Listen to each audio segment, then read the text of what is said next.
Pak Prabowo itu pernah nelfon beberapa menteri Pak. Terus kata dia begini, saya biasa nelfon-nelfonin menteri. Bapak tuh sering ditelepon juga sama Pak Prabowo. Jarang. Dia selalu mau update kan. Jarang. Berarti dia percaya banget sama Bapak ya? Udah Nggak tahu, apapun manuver Bapak, Pak Presiden percaya? Karena manuver saya berdasarkan sinyal-sinyal yang beliau sampaikan di meeting-meeting, entah di Kartanegara atau di sana. Jadi saya pikir udah aman aja. Kayak yang 200 triliun itu, saya udah bilang ke beliau, Pak, ini untuk orang ini saya ini 200 triliun ya ke sistemnya. Oke, jalanin aja. Jalanin, orang-orang pada ribut. Wow, gini. Dia udah tahu. Diprotes sama beberapa orang, dia ketawa aja. Tapi nggak ada yang saya jalankan yang tidak salah dengan pandangan beliau atau yang nggak pernah dia omongkan. Apa yang Anda tanya yang aneh-aneh, saya ngomong apa? Pertamina, dia udah sebel. Bukan Pertamina sama kebocoran sana sini. Timah dia sebel banget. Jadi belum ditegur ya Pak ya? Belum ditegur. Nggak, Bapak belum ditegur ya? Optimis nggak akan ditegur?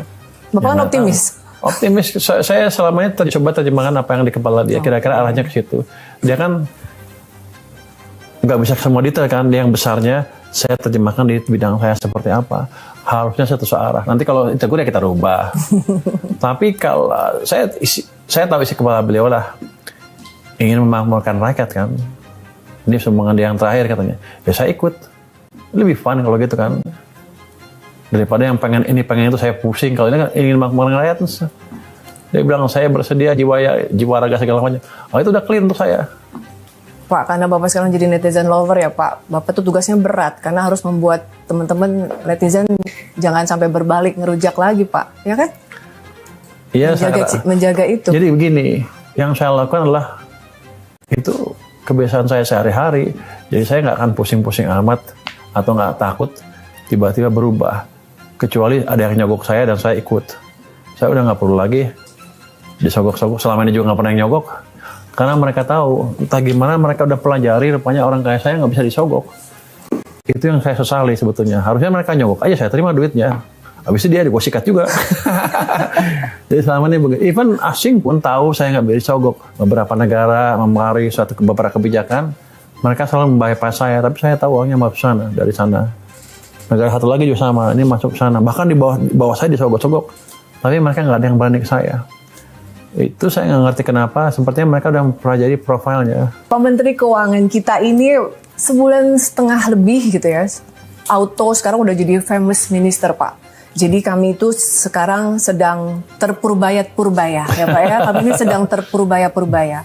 Kami semua artinya nggak sekedar Bapak jadi media darling kami sebagai rakyat, kami menunggu Pak. Jadi iya kami sekarang sedang tadi terpurbaya-purbaya, tapi Bapak kami menunggu Bapak bisa membuktikan apa yang Bapak sampaikan soal optimisme itu ya Pak ya kepada kami. Ini kan yang tadi optimisme kan saya ciptakan dari self-fulfilling prophecy kan, bawahnya udah jalan, tinggal kebijakan yang betul seperti apa. Jadi itu memang tantangan yang berat. Kalau disogok, saya nggak akan disogok, tapi kebijakan-kebijakan yang betul-betul jalan seperti apa. Kalau yang di bawah kendali saya akan bisa saya kendalikan cepat. Tapi kan negara kan bukan di ekonomi aja, ada real sector dan lain-lain. Saya sedang mikir caranya seperti apa supaya saya juga bisa menyebarkan approach yang saya lakukan di bawah Kementerian Keuangan di kementerian-kementerian yang lain sehingga semuanya berjalan selaras ya. Tapi ceteris paribus, dengan begini aja, tahun depan kita udah di atas 6. Amin. Ya Pak, jadi 8% itu mungkin ya? Mungkin. Pasti. Dengan effort ya bisa. Itu mimpi, tapi bisa diraih. Bukan mimpi ya. Kalau mimpi kan tidur, ini udah kelihatan di situ tuh, di ujung situ. Sedang OTW ya Pak? Jalannya begini, OTW ke sana. Mudah-mudahan bisa tercapai. Tapi nggak besok ya, nggak tahun depan. Tapi bertahap ke arah sana. Amin. Karena tadi Pak, intinya sih ya versi pemerintah 8%. Ini saya mewakili hampir seluruh bangsa Indonesia.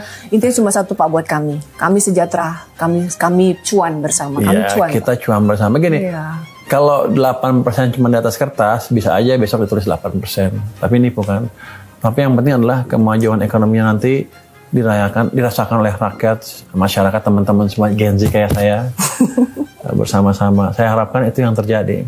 Jadi bukan let's say tumbuhnya bukan di sektor informal aja, tapi betul-betul struktural dan formal. Sehingga yang informal pelan-pelan berkurang. Jadi orang kerja betul, gajinya ini masa depannya jelas. Itu yang coba kita capai sejalan dengan kebijakan ekonomi yang dijalankan oleh Pak Presiden. Oh, jempol.